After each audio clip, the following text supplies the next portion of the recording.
오늘은요 설교를 시작하면서요 질문 한 가지를 던지고 시작할까 합니다. 여러분, 이 만약이에요. 만약 나의 삶을 과거로 한번 쑥 되돌아가서 내가 지금까지 결정했던 것들 중에 한 가지만 바꿀 수 있다라면, 두 가지 말고 한 가지만 바꿀 수 있다라면 여러분들은 어떤 것들을 바꾸시기를 원하십니까? 어떤 것들이 좀 바뀌었으면 좋겠다고 그렇게 생각되십니까? 여러 가지가 있겠죠. 제가 오늘 모임에서 이런 질문을 받았는데요, 그 모임에서 한 분이 대답하시는 거예요. 제가 예전으로 돌아간다면 제 20대 때 다른 직장을 가는 것이 아니라 그때 SK 하이닉스를 가는 건데 그게 너무 후회됩니다 라고 말을 하는 분들이 있었습니다. 또 어떤 귀여운 여성은 제가 그때 소개팅을 안 나갔어야 되는데 그 나갔던 것들을 후회합니다 라는 말을 하셨습니다. 웃자고 여러분들이 하신 말씀인지는 모르겠지만 우리 인생은요 수많은 갈림길에 있어요. 그때마다 한 길을 택하고 어떤 길을 택하면서 이 선택들이 모여서 우리 인생을 만들어냅니다. 우리 인생은 참 복잡해요. 다양성도 많습니다. 근데 그 다양하고 복잡한 세상 가운데 선택이라는 것은 너무 중요합니다. 후회 없는 인생을 살아가기 위해서이죠. 제가 어느 날 밤이었어요. 초행길이었는데 운전을 하며 가다가 내비게이션을 계속해서 살펴보았습니다. 인도하는 대로 따라갔죠. 그러면서 문득 그런 생각이 들었어요. 참, 내 인생 가운데도 이런 내비게이션이 있었으면 좋겠다. 인생의 내비게이션이 있다라면 실패하지 않는 인생, 후회 없는 인생을 살아갈 수 있을 건데 라는 마음이 들었기 때문입니다. 근데 그런 생각들을 하고 성경을 쭉 보니 성경에는 이미 내비게이션이 나와 있었습니다. 불기둥 내비게이션, 구름 기둥 내비게이션. 이스라엘 백성들이 광야 길을 가는데 어디로 갈지 어떻게 가야 될지 몰랐어요. 하나님은 이미 그들에게 찾아가셔서 불기둥과 구름 기둥으로 인도하시고 약속의 가나안 땅으로 이끌어 인도하셨던 것이죠.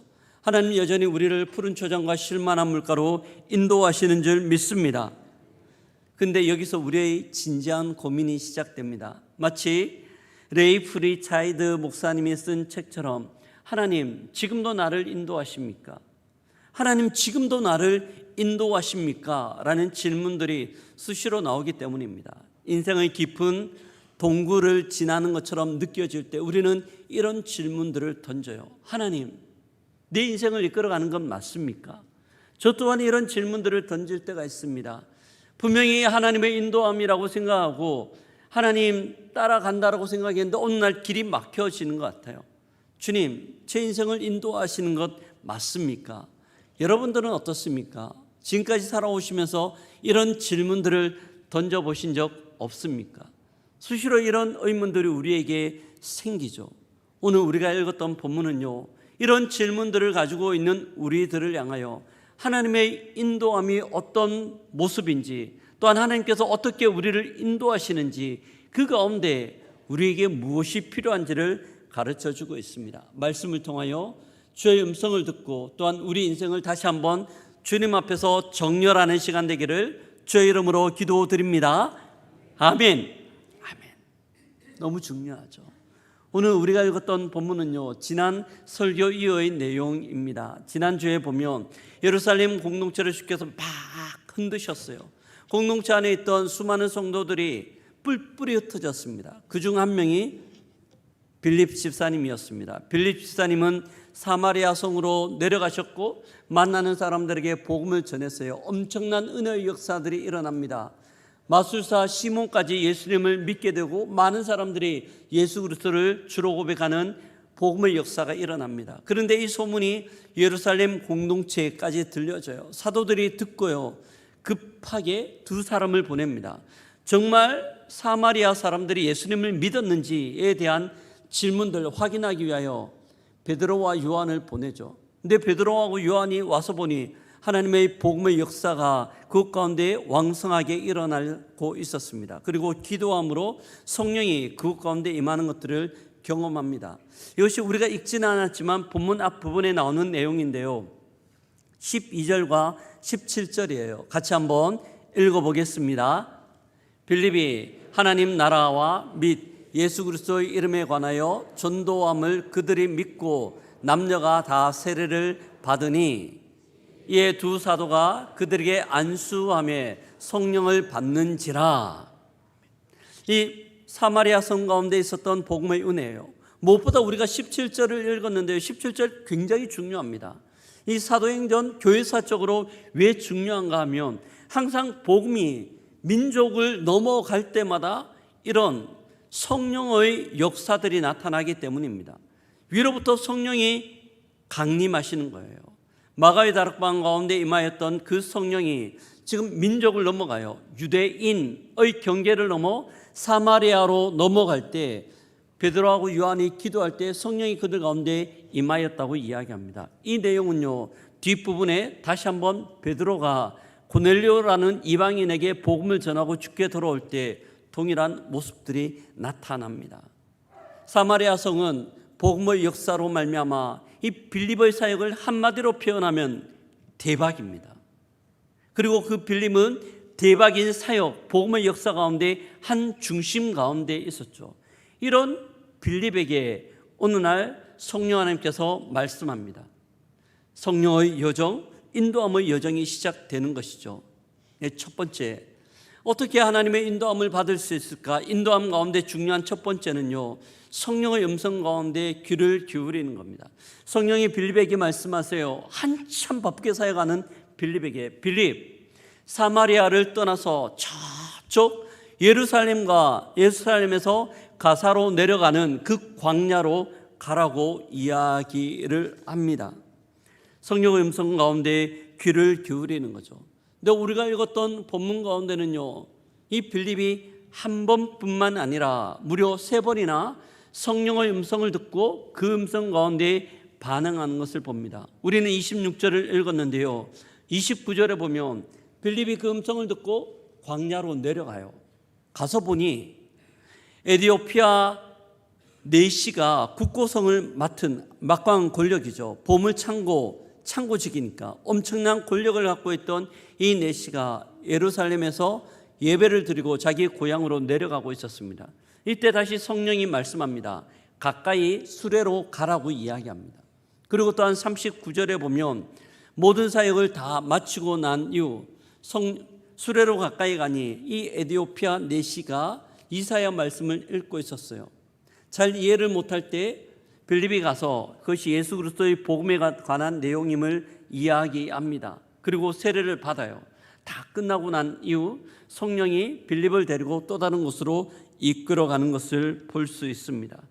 빌립은 늘 주의 음성 가운데 귀를 기울이고 있었습니다. 하나님이 무엇이라 말씀하는지, 하나님이 어떤 것들을 가르쳐 주는지 날마다 집중하고 있었던 것이죠. 성경은요, 이런 주의 음성 가운데 귀를 기울일 것들을 계속해서 우리에게 강조를 하고 있어요. 그 대표적인 게 요한복음 10장입니다.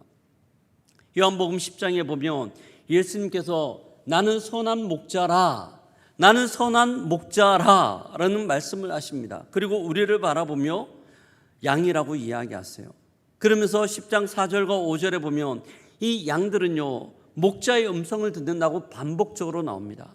목자의 음성을 듣나니 목자의 소리에 반응하나니 라는 말씀들이 계속 나와요. 무슨 의미일까요? 우리가 하나님의 인도하심을 받기 위하여 첫 번째, 우리는 끊임없이 목자 되신 주의 음성, 성령의 인도하심 가운데 귀를 기울이며 집중해야 한다는 것들을 가르쳐 주시는 거죠. 근데 제가 목회를 하면서 깨닫는 것은 많은 성도들이 이걸 알아요. 주님 우리에게 가르쳐 주시는 것들 가운데 우리가 들어야지 아는데요, 아는 것에 그치는 경우가 너무나 많다는 거예요. 주님이 우리에게 말씀을 하지 않는 것이 아님에도 불구하고 우리는 우리의 뜻대로 우리의 삶들을 살아갈 때가 많다는 겁니다. 왜 그럴까? 제가 목회를 하면서요, 그 이유를 2가지로 정리 한번 내려봅니다. 첫 번째는요, 우리가 너무 바쁘기 때문이에요. 주의 음성을 들을 시간이 없어요. 두 번째로는요, 주의 음성 듣는 것들을 방해하는 수많은 잡음들이 있기 때문입니다. 첫 번째부터 한번 살펴볼까요? 하나님은 우리의 인생을 바라보며 계속해서 말씀하시지만 우리는 그 말씀을 듣지를 못해요. 너무나 바쁘기 때문에 들을 시간이 없는 거죠. 근데 우리는 여기서 진지한 질문들을 한번 던져야 합니다. 사랑하는 성도 여러분, 바쁘시죠? 여러분 바쁘십니까? 여유가 좀 많습니까? 바빠요. 근데 왜 바쁘세요? 왜 우리가 바쁜 걸까요? 이 질문에 대하여 우리는 정직하게 고민을 해봐야 돼요. 시편 127편의 저자는요 1절과 2절에서 우리에게 이렇게 말씀하는데요, 함께 읽어보도록 하겠습니다. 여호와께서 집을 세우지 아니하시면 세우는 자의 수고가 헛되며 여호와께서 성을 지키지 아니하시면 파수꾼의 깨어있음이 헛되도다. 너희가 일찍이 일어나고 늦게 누우며 수고의 떡을 먹음이 헛되도다. 그를 사랑하시는 자에게는 잠을 주시는도다. 주께서 말씀하시는 거죠. 우리가 바쁜 것들이 잘못된 것 아니에요. 바쁘다는 것은 그만큼 열심히 살아간다는 의미입니다. 그런데요, 왜 바쁜지를 이해를 해야 돼요. 왜 바쁜지 점검을 해야 됩니다. 내 경영학 이론 가운데 규모의 함정이라는 말이 있습니다. 어떤 기업이나 어떤 장사하시는 분이 많은 것들을 팔아요. 엄청난 매출이 일어납니다. 그래서 이 매출이 엄청나면 내가 너무 잘하고 있구나. 우리 기업이 또한 내가 하는 사업이 너무나 잘 되고 있구나. 그렇게 착각을 합니다. 그런데요, 기업에 있어서 매출보다 더 중요한 것은 얼마만큼의 이윤을 남기는가예요. 아무리 많이 팔았다 하더라도 이윤이 없다라면 그 사업은 잘 못한 거죠. 망하는 사업이 됩니다. 마찬가지예요. 우리가 바쁜데 아침 일찍 일어나 밤늦게 잠자리에 들 정도로 열심히 살지만은 그 열심히 사는 이유가 하나님 앞에서 증명되지 않는다라면 의미가 없다는 거예요.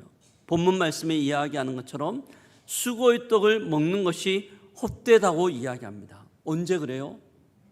언제 그렇습니까? 여호와께서 집을 세우지 아니하시면, 여호와께서 성을 지키지 아니하시면, 하나님이 내 인생의 주어가 되지 않는다라면, 하나님이 내 인생을 소수로 받게 되지 않는다라면 내 인생은 의미가 없다고 이야기합니다. 마치 빠르게 달리지만 그것은 방향성을 잃어버린 경주마와 같다고 이야기해요. 결승점이 아니라 다른 방향으로 열심히 달린다 하더라도 그 경주마는 우승을 차지할 수 없습니다. 사랑하는 성도 여러분, 우리는 어떻게 살고 있습니까? 우리가 바쁜 이유는 무엇인가요? 이 바쁜 가운데 잠깐의 멈춤이 필요합니다. 거룩한 멈춤이라고 이야기하죠. 그리고 그 멈춤의 시간 동안 내가 어디를 향하여 달려가고 있는지, 내가 왜 바쁜지를 점검하는 것은 너무너무 중요합니다.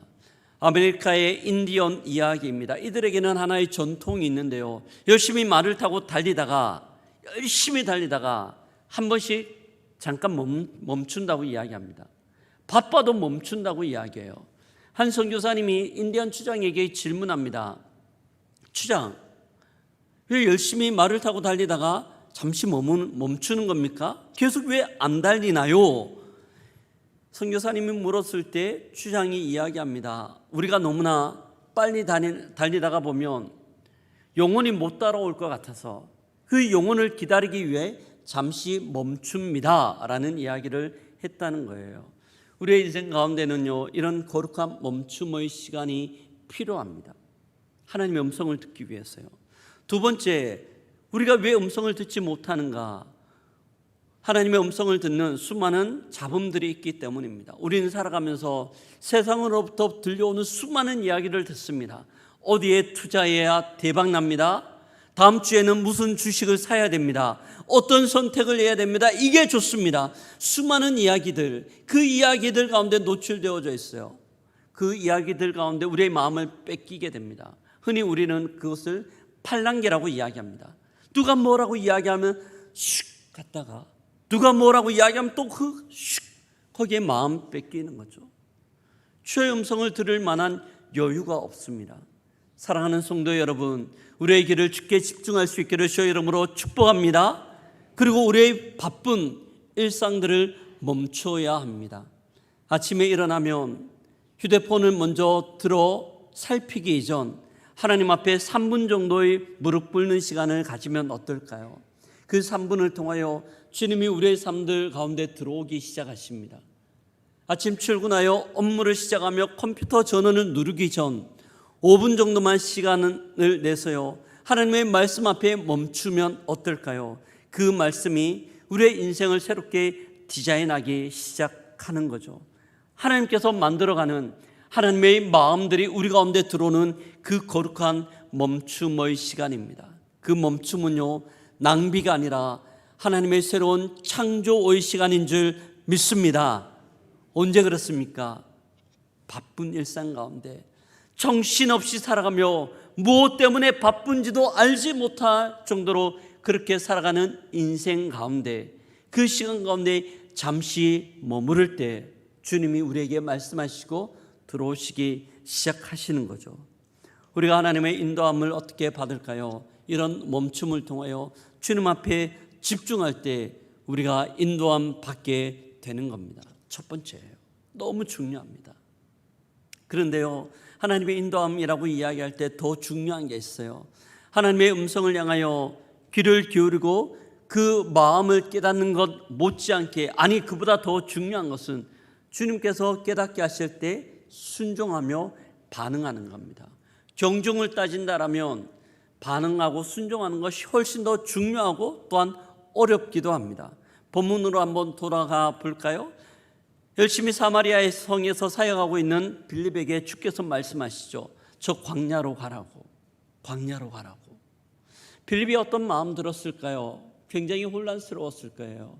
두 가지 이유 때문입니다. 첫 번째는요, 하나님, 이 사마리아 성에서 사역하는 것이 너무 중요한데, 지금 부흥하고 있는데, 또한 이 사마리아 성에서 다음 사역도 계획하고 있는데, 복음을 들어야 되는 수많은 사람들이 있는데 갑자기 가라고 하시니까요, 이해가 되지 않아요.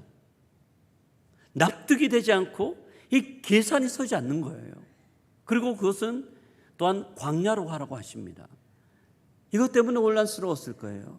두 번째 혼란스러웠던 이유는요, 하나님께서 빌립에게 광야로 가라고 하실 때 왜 가라고 하시는지를 말씀하지 않습니다. 무엇 때문에 가라고 하시는지 말씀하지 않아요.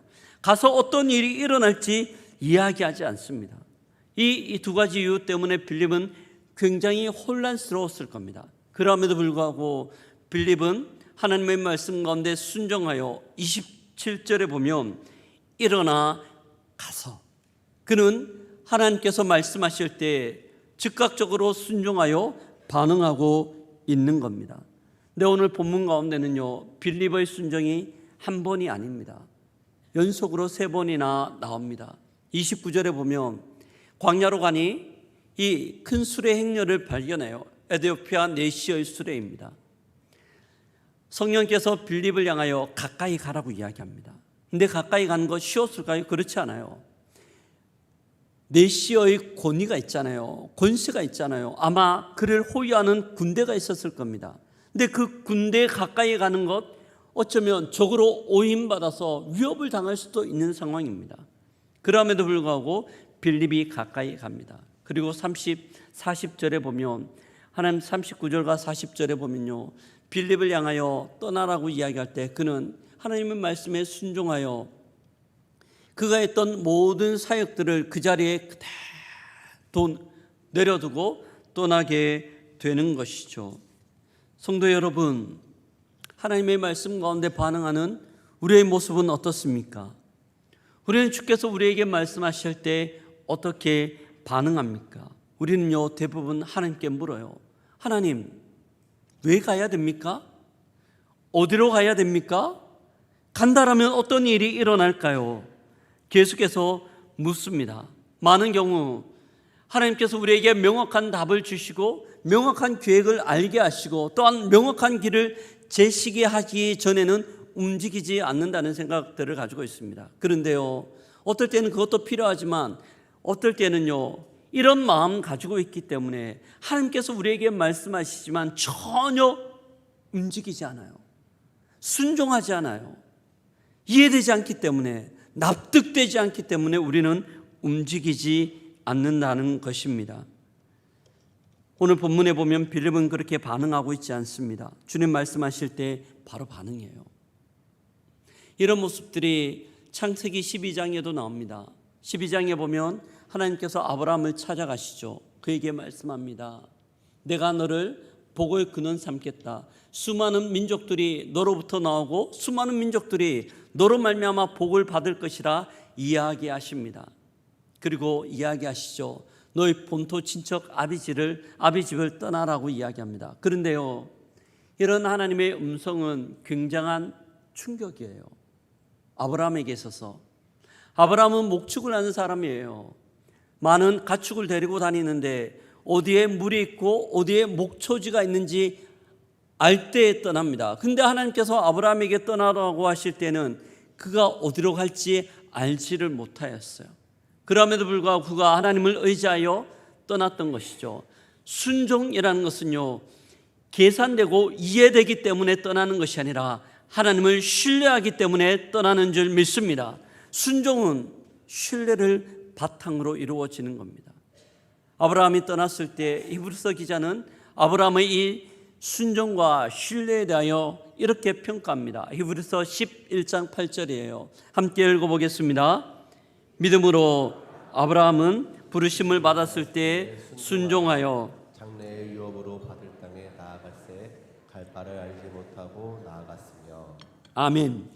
이 히브리서 11장 8절은요, 아브라함의 모습에 대하여 믿음이라고 표현하고 이 믿음 때문에 순종하였다고 말씀하고 있습니다. 사랑하는 성도 여러분, 이런 순종이 우리에게 있기를 주의 이름으로 축복합니다. 아멘. 그런데 쉽지 않죠. 왜 쉽지 않을까요? 우리 사람의 모습들을 보면요, 우리는 계속 계산합니다. 줍 하나를 튕겨요. 이해되어야 떠나고 우리에게 이익이 있어야 순종을 하기 때문입니다. 완벽한 확신, 완벽한 이해, 완벽한 감동이 있어야만 그렇게 가는 거죠. 하지만 하나님은 그렇게 우리를 인도하지 않아요. 하나님은 한 걸음 한 걸음을 인도하십니다. 혹시 여러분 야간 산행을 해보신 적 있습니까? 저도 예전 20대 30대 때 야간 산행을 여러 번 했는데요, 야간 산행을 하는 거 참 쉽지 않아요. 왜냐하면 잘 보이지 않거든요.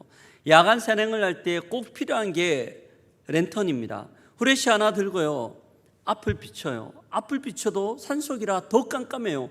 보이지 않아요.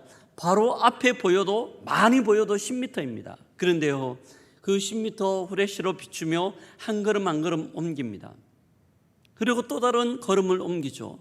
그런데 그렇게 한 걸음 한 걸음 가다가 보면 어느새 우리가 정상에 도달해 있는 것을 봅니다. 처음부터 정상을 가는 길 몰랐어요. 앞에 보이는 한 걸음 한 걸음 쫓아갈 때 정상에 도달해 있는 거죠. 하나님의 인도하심도 마찬가지입니다. 우리의 순종도 마찬가지예요. 우리는 우리 인생의 전체의 그림들을 보여주기를 원하는데 하나님 그렇게 하지 않아요. 왜 하나님 그렇게 하지 않을까요? 왜 하나님 우리 인생에 대한 전체 그림을 보여주지 않고 그냥 조금씩 애간장타게 그렇게만 보여주시는 걸까요? 우리의 기대와 하나님의 기대가 다르기 때문입니다. 우리의 기대는요, 전체를 보고 싶어요. 하지만 하나님의 기대는 우리의 손을 잡고 한 걸음 한 걸음 옮기는 것, 우리와 함께 동행하는 것, 그것이 하나님의 기대이기 때문입니다.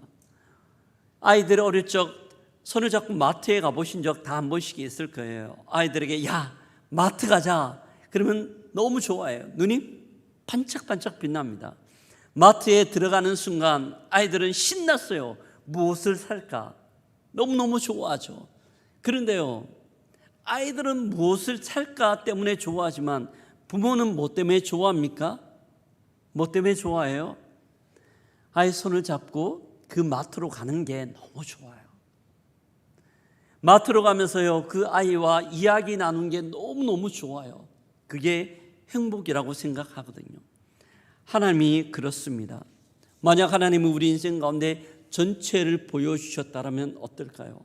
어쩌면 그 전체의 그림이 내가 생각하는 결과가 아니기 때문에 우리는 하나님한테 실망하기도 하고 순종하지 않으려고 할 수 있어요. 전체의 그림이 너무 어려우면 우리의 발걸음을 내딛지도 않는 거죠. 하나님은 우리와 함께 길 가는 것, 그것이 하나님의 기쁨인 줄 믿습니다. 하나님은 우리의 손을 잡고 우리와 함께 대화하며 그렇게 한 걸음씩 내딛는 겁니다. 이에 대하여 창세기 15장 1절이 우리에게 이렇게 말씀합니다. 함께 읽어보겠습니다. 이후에 여호와의 말씀이 환난 중에 아브라함에게 임하여 이르시되 아브라함아 두려워하지 말라. 나는 내 방패요 너희 지극히 큰 상급이니라. 하나님께서 아브라함에게 뭐라고 말씀합니까? 아브라함이 손잡고 있는 그 하나님, 그 하나님이 너희 지극히 큰 상급이라고 이야기합니다. 아브라함에게 있어서 큰 상급은 손을 잡고 함께 동행하시는 하나님이신 줄 믿습니다. 우리의 인생 가운데도 마찬가지예요. 우리가 하나님 앞에 인도함 받으며 순종의 발걸음을 내디딜 때 우리에게 가장 큰 축복은 우리와 함께 동행하시는 그 하나님이 되시는 거죠. 이게 순종의 두 번째 단계입니다. 인도함의 두 번째 단계예요. 이제 마지막 인도함의 마지막 장면입니다. 인도함을 받을 때 더 마지막 또한 중요한 것은 우리의 역할이 어디까지인지를 살펴보는 겁니다. 본문 가운데 빌립을 한번 볼까요? 하나님께서 빌립을 데리고 쭉 에디오피아 내시를 만납니다. 그리고 그에게 세례를 베풀어요. 세례를 받고 난 이후에 물에서 올라오고 난 이후 성령이 빌립을 그냥 데리고 갑니다. 오늘 본문을 보면 이 에디오피아 내시는요 그의 고향으로 그냥 돌아갔다고 이야기하고 더 이상 만나지 못했다고 이야기합니다. 근데 이 본문 자체가 좀 독특합니다. 보편적으로 성경을 보면요 이런 뒷부분들은 기록하지 않습니다. 그냥 지나쳐요. 근데 오늘 본문에는 이 두 사람의 마지막을 기록하고 있습니다. 별반 중요하지도 않는데 왜 기록하고 있는 걸까요? 이게 하나님의 인도하심을 받는 사람의 모습, 마지막 모습이 어떠해야 되는지를 우리에게 가르쳐 주기 위해서입니다. 만약 우리가 빌립의 입장이었다면 우리는 어떻게 반응했을까요? 우리는요 안주머니에서 명함을 하나 꺼냅니다. 제가 당신께 세례를 베푼 빌립 집사입니다. 저희 연락처예요. 나중에 우리 꼭 한번 만나면 어떨까요? 꼭 한번 연락하겠습니다 라는 이야기를 하든지 아니면 에디오피아 내시가 가지고 있는 권력과 권위를 사용해서 어떻게 사역을 펼쳐갈지에 대한 고민들을 할 겁니다. 그런데 오늘 본문 가운데 나오는 빌립은 그렇게 하지 않았어요. 하나님의 인도함을 따라 그냥 자기의 길을 갔고 내시도 그냥 그렇게 흩어집니다.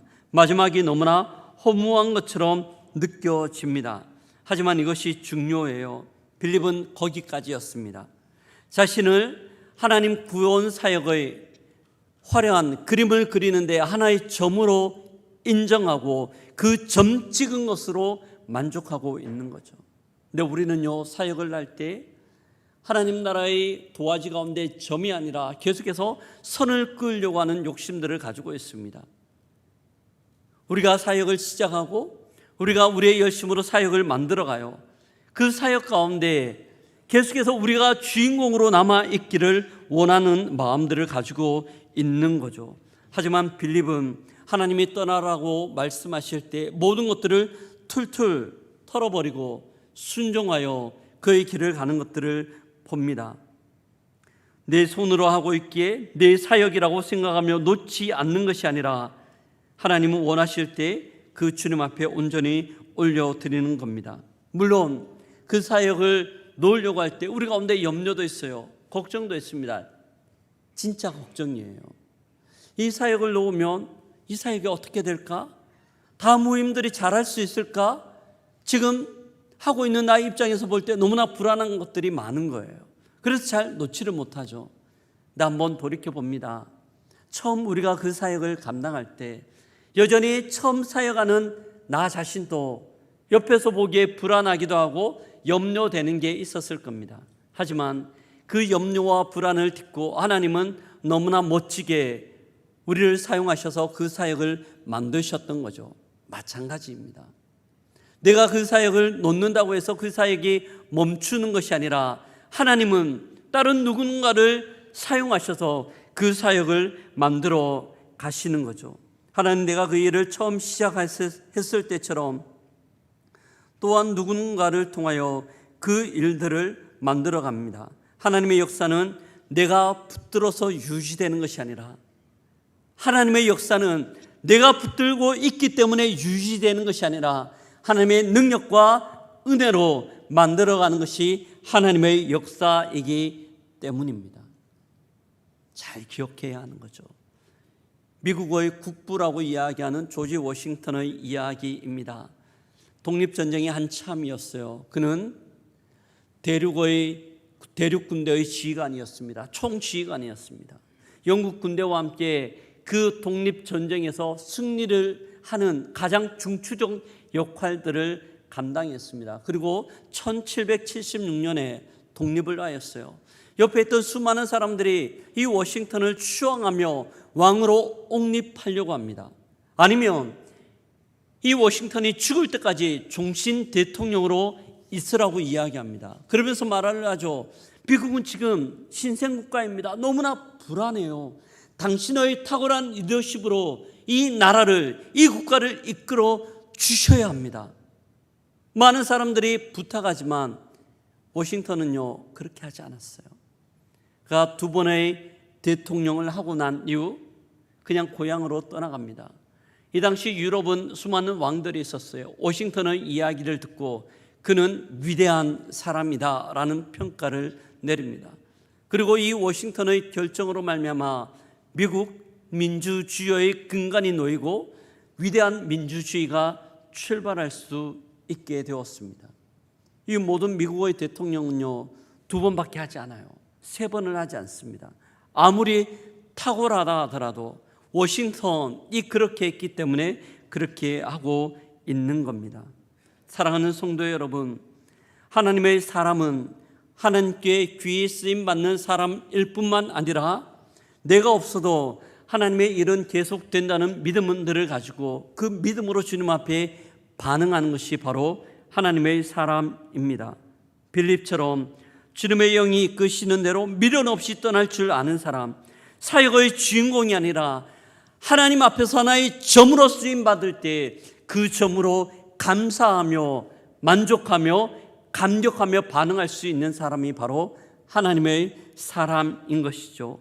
혹시 걱정이 있습니까? 나를 신뢰하지 말고 하나님을 신뢰하셔야 됩니다. 빌립의 모습이에요. 그렇게 빌립은 하나님 앞에 인도함 받으며 쓰임 받고 있습니다.